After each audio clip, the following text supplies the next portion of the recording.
Bismillah, walhamdulillah, wassalatu wassalamu ala rasulillah wa ala alihi wa sahbihi wa man wala.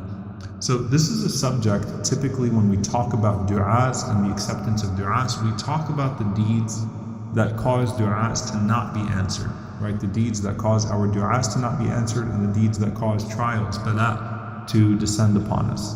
And there are numerous ahadith in that regard and sayings and traditions that we can find from the Prophet ﷺ and from the Salaf and from the pious predecessors. Of course, the most famous one where the Prophet ﷺ mentions to us a person who goes out and calls out to Allah subhanahu wa ta'ala in desperation, says, Ya Rab, oh my Lord, but his food is prohibited, his food is haram, his drink is haram, his clothes are haram, he's sustained in haram, فَأَنَّا يُسْتَجَابُ لَهُ. The Prophet ﷺ said, on what basis is this person to be responded to? So that is a hadith that is frequently quoted for good reason. Because we have to make sure that as we call upon Allah subhanahu wa ta'ala, فَلْيَسْتَجِيبُوا لِي وَلْيُؤْمِنُوا بِي لَعَلَّهُمْ يَرْشُدُونَ, that we also answer the call of Allah subhanahu wa ta'ala. If you want Allah to persist in doing the things, Imam Ahmad rahimahullah says, if you want Allah to persist in doing the things that you ask Him to do, then persist in doing the things that He commands you to do. So this is a very important concept, and we cannot emphasize this enough. I was thinking about the other side of this, and this is what I want to talk about inshallah ta'ala tonight, which is what causes our dua to be answered. What are the deeds that cause our dua to be answered? Of course, there are certain things that we say in our duas that cause them to be answered. There's sincerity, which is the essential ingredient to everything that we do, not just dua that would cause it to be accepted inshallah ta'ala, but what is it that we can do in terms of deeds that cause our du'as to be answered, just like we avoid deeds that cause our du'as to be rejected. And there's a famous hadith that meant a lot to me particularly after I heard a way that a great scholar had interacted with this hadith. And it's the hadith about three men that go to a cave, and then a huge boulder covers the entrance to that cave, and they're stuck in that cave. So the Prophet ﷺ says, all three of them came together and they said, call upon Allah subhanahu wa ta'ala with a deed that you did only for His sake, so that Allah subhanahu wa ta'ala may grant us relief. So all three of them come together and they offer a deed that they did only for Allah's sake as a means of having their dua answered. And so the first person calls out and he mentions how he used to take milk to his parents every single night. He would go out, he would work, he would milk what he had, and then he would take that milk to his parents before he would even go to his own family, to his own children. He would always go to his parents first. And this is, of course, a crucial lesson in the honor of the parents, something that we've been trying to stress over the last few weeks in particular.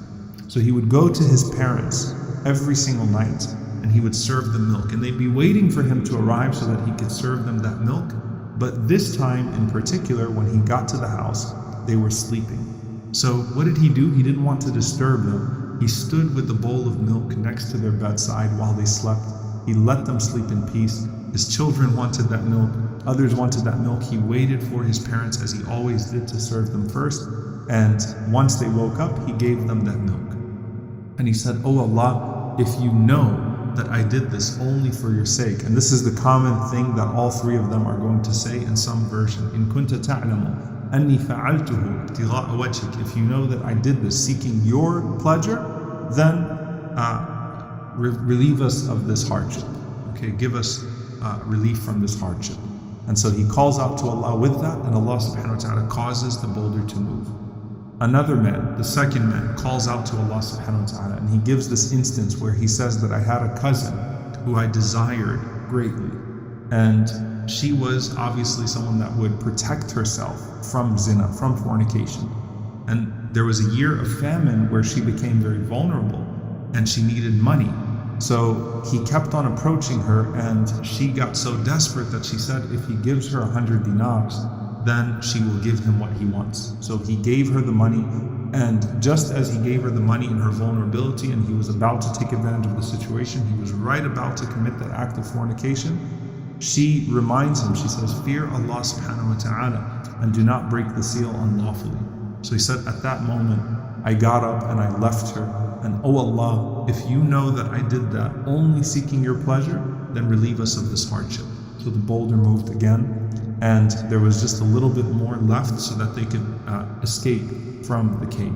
So the third man calls out, and he says to Allah subhanahu wa ta'ala that I was a person that hired laborers to go out and to work on my farm, to work in my field. And he said that there was one man that I did not get to pay. He disappeared and I didn't get to pay him his wages. So he said I took that money and I invested that money because I couldn't find the man to pay him what I owed him. And as I invested that money, and there was so much blessing in that money that it grew my farm tremendously. I was able to purchase all sorts of cow and cattle and herds of sheep with that money. And the man shows up a time later, long after, and he asks me to repay him. Now, obviously, he could have just sent him off, but he doesn't do that. He says, take all of what your money earned. He didn't just pay him what he owed him back then, but he offered to give him everything that money ended up being invested to and producing. SubhanAllah, so take it all, everything. And the man says to him, are you making fun of me? Don't mock me. Fear Allah subhanahu wa ta'ala and don't mock me. He says, La astahzu bik, I'm not making fun of you, I'm not mocking you, I mean it. Take everything that money earned, not just the money that you were owed then, but what that money was invested into and what it ended up producing. And he said, oh Allah, if you know that I did this only seeking your pleasure, then relieve us of this anxiety, of this trial. And when he said that, the Prophet ﷺ mentioned that the boulder was completely moved and that those three men were safe. Now, this hadith is a beautiful, rich hadith. And honestly speaking, a proper sharh of this hadith, a proper explanation of this hadith could go on for over an hour. So I'm just going to say that there are many beautiful explanations of this hadith in detail that look at the various layers of this hadith, the way that each man not only encountered a situation that was similar to the other, but also encountered a situation that was very unique in that it involved parents on one hand. It involves the topic of zina and adultery on the other hand, and one of them involves principled business. So all of their situations in and of themselves require a sharh, require a proper explanation. But what I want to talk about it from the perspective of is what causes dua to be answered. What are the consistent threads between the three of them as far as deeds that cause dua to be answered? And is there something that relates particularly to dua, to supplication, in the situations that they were in? So the first one is what? The first one is obviously sincerity. Deeds that were done only for Allah subhanahu wa ta'ala. Deeds that were done for Allah. You're making dua to Allah, so make sure that you're making dua to Allah with the deed that you did for Allah. And you know that you purely did it for Allah subhanahu wa ta'ala and no one else. No one else. It was done for Allah subhanahu wa ta'ala. So sincerity, the ultimate ingredient of an accepted dua. And here, sincerity in a deed being translated into a sincere dua, right? They are communicating, articulating, and they know that Allah knows what's in the heart. That, Ya Allah, when I did that deed, you know that there was no one in my heart but you, that it was for you alone. So Ya Allah, as I'm calling upon you alone, again with a heart in which there is no one but you, Ya Allah, grant me the answer to this dua. So sincerity in the deed is an ingredient for success and communicated sincerely in dua as well. So that's the first thing. I did these deeds only seeking your pleasure, O Allah. So any deed that is done only seeking the pleasure of Allah subhanahu wa ta'ala is the means of an accepted dua, is a means by which your supplications are going to be accepted as well. But there are two other things to derive from these three situations that particularly relate to dua. And that is that all three of these men were in a position of power, meaning they could have taken advantage of the situation. They did not have to show the generosity or the mercy that they showed in those situations. They could have found a way out of those situations. The man could have easily taken the milk to his children. His parents wake up the next day and they say, "Where's the milk?" He says, "Too bad, I came home, you were sleeping." What are they going to do? What are his parents capable of doing to him? The second man could have taken advantage of the girl, and again, there was a deal. They had a deal. He had the strength to overpower her. He had the leverage to overpower her because he paid her the money and she was vulnerable. He could have done that. Who was going to hold him accountable? The third man could have, said to the man, look, time is up. You can't come years later and ask for your money.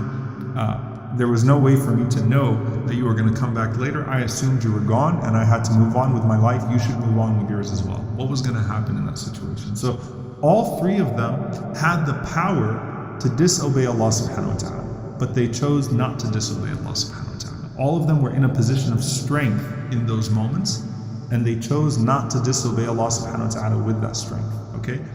And the second thing, so the first one is that they were in a position of ability. They were in a position of power. The second thing is that they had people that were completely in need of their mercy and generosity in those moments, or in need of their generosity and mercy in those moments. Those people's vulnerability depended on, in those moments, the person that was in a position to take advantage of them, not taking advantage of them. The person that was in a position to harm them, not harming them. The person that was in a position to give them, giving them. Okay, so all three of those people on the other side of the equation needed that mercy, needed that generosity, needed that compassion from those three men. And they all showed that mercy, that generosity, that compassion. SubhanAllah, there's something very powerful here, that when you call upon Allah subhanahu wa ta'ala, Allah has full power and capability over us at all times. And we are always completely in need of Allah subhanahu wa ta'ala and dependent upon Him and vulnerable, right? And that is the spirit of which the deeds were committed. That is also the spirit of which the dua is made and supplicated to Allah subhanahu wa ta'ala. So it's sincerity, and it's also that I do deeds even when I don't quote unquote have to, when I'm in a position of power, in a position of strength. And at the same time, I don't take advantage of people that are vulnerable, that depend upon me, just because I can, just because they can't hold me accountable, they can't do anything about it, that they're basically at the mercy of my orientation in those moments. You're calling upon Allah subhanahu wa ta'ala as well to do for you, and you always need Allah subhanahu wa ta'ala. And Allah subhanahu wa ta'ala always has power over you, and you are always dependent upon Allah subhanahu wa ta'ala. So when it comes to deeds of good deeds that you do towards others, there are numerous ahadith that speak to the blessing of the deed that is done in a position where most people would be heedless. Most people would be heedless or deluded when they're in a position of power and access and privilege and desire. But this is a person that fears Allah subhanahu wa ta'ala, and that knows, just like the man who gave water to the dog, or the Zaniya, the adulterous woman the Prophet ﷺ mentioned, who gave water to that dog, that I was thirsty and Allah provided for me, and that dog is thirsty, and so I should also provide for that dog. Okay?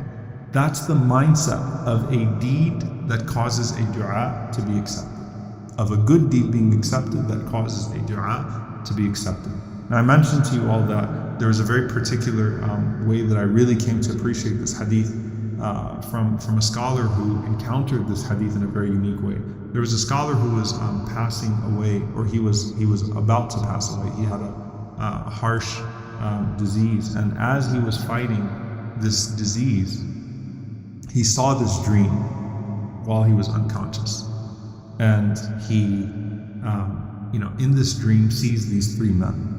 And these three men, he is the fourth of them, basically. And some of you might know Shaykh Ibrahim Durmani, hafidhahullah ta'ala. So he was struggling with, a very severe liver issue, needed liver transplants, went through all sorts of hardships. So he's calling upon Allah subhanahu wa ta'ala in the dream, or he's with these three men in the dream, and the hadith is playing out in front of him, where these three men are in the cave with him. They're all stuck as four, and they're all, saying to one another, make a dua with a deed that you only did for Allah subhanahu wa ta'ala's sake.